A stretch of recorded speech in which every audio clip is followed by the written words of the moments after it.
In the vast, uncharted wilderness of the human body, a daily ritual unfolds. It begins with a simple offering, a slice of bread. Soft, unassuming, it arrives like a gift from another world. This offering is placed at the entrance to a great cavern, the mouth. Here, the journey begins. It is a slow, deliberate process. The first guardians of this inner landscape, the teeth, begin their work. They are like patient stonemasons, grinding and breaking down the offering.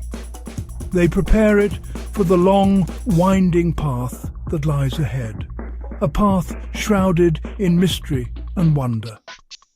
We watch, holding our breath, as this common food starts its extraordinary transformation. The air is still. A hush falls over the entrance. Saliva, like a gentle morning mist, blankets the broken pieces. This is not mere water. It is a potent elixir filled with enzymes that act like tiny, unseen creatures. They begin to swarm the bread, their first task to unlock the starches hidden deep within. It is a delicate and precise operation. Each enzyme knows its purpose. They work tirelessly, breaking complex chains into simpler sugars. The bread, once solid and whole, now becomes a soft, pliable mass, ready to be sent deeper into the unknown territories of the body. The first great change has already occurred. Now the offering is ready to descend.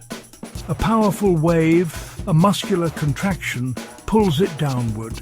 It plunges into a long, dark tunnel known as the esophagus.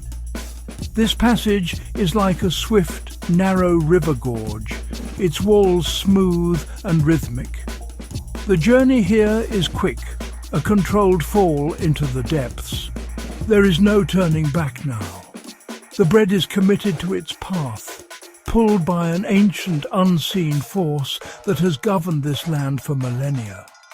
It travels from the world of light and air into a realm of perpetual darkness, a place of chemical alchemy and silent, powerful forces.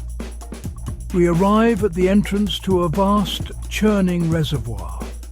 This is the stomach, a formidable chamber where the true test begins. The walls of this cavern ripple and contract, mixing the offering in a powerful acid bath. It is a tempestuous sea, a chaotic and violent environment. Here, the bread is tossed and turned, broken down even further. It is a place of dissolution, where solids become liquid. The once familiar form of the bread is lost forever, surrendered to the relentless chemistry of this inner world.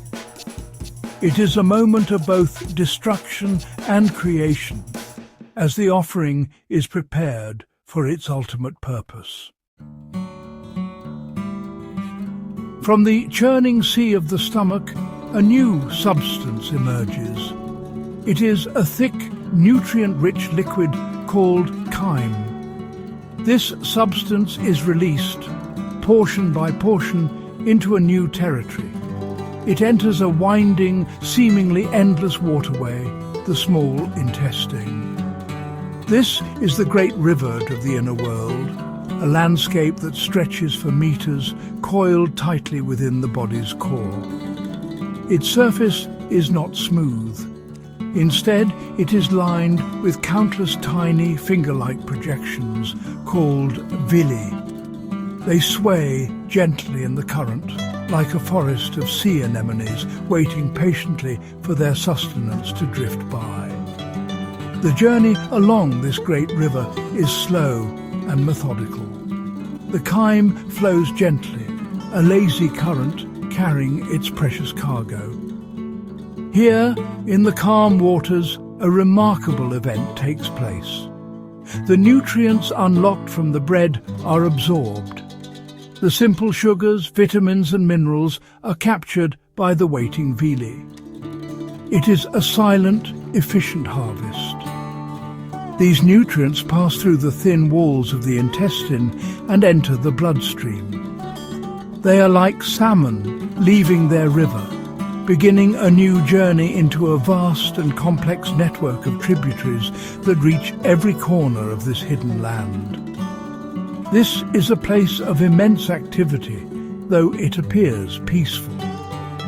Pancreatic juices and bile, flowing in from neighbouring glands, join the river. They are like powerful tributaries, adding their own unique properties to the flow. These fluids contain more enzymes, specialized hunters that track down the last remaining starches and proteins. They ensure that nothing of value is wasted. Every last drop of potential energy is extracted from the original offering.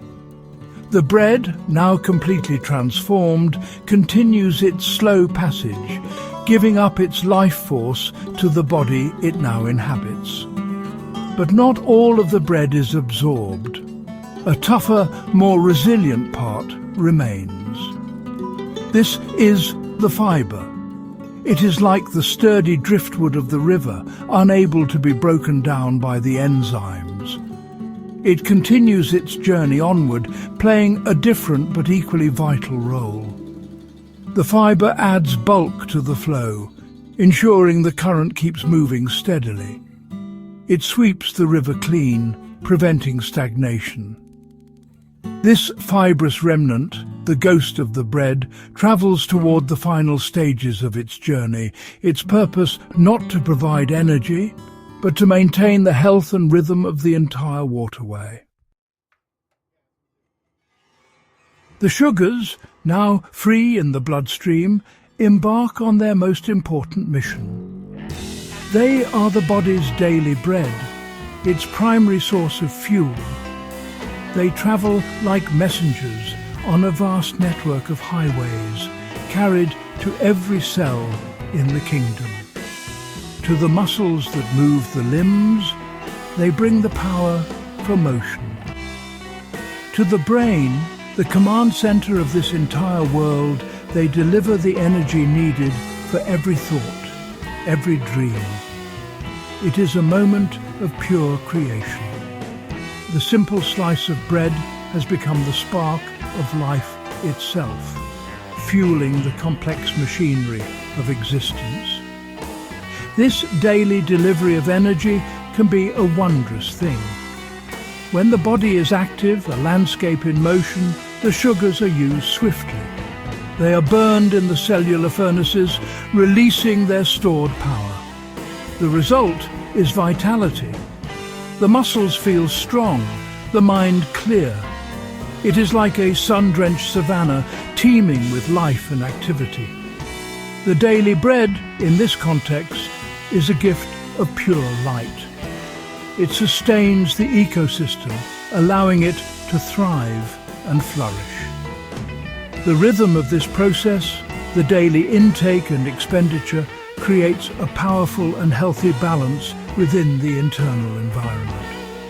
However, a shadow can fall upon this landscape. What happens when the offering is too great, or when the land is still? If the body does not use this energy, the sugars begin to accumulate in the bloodstream. The system, in its wisdom, must find a place to store this excess fuel.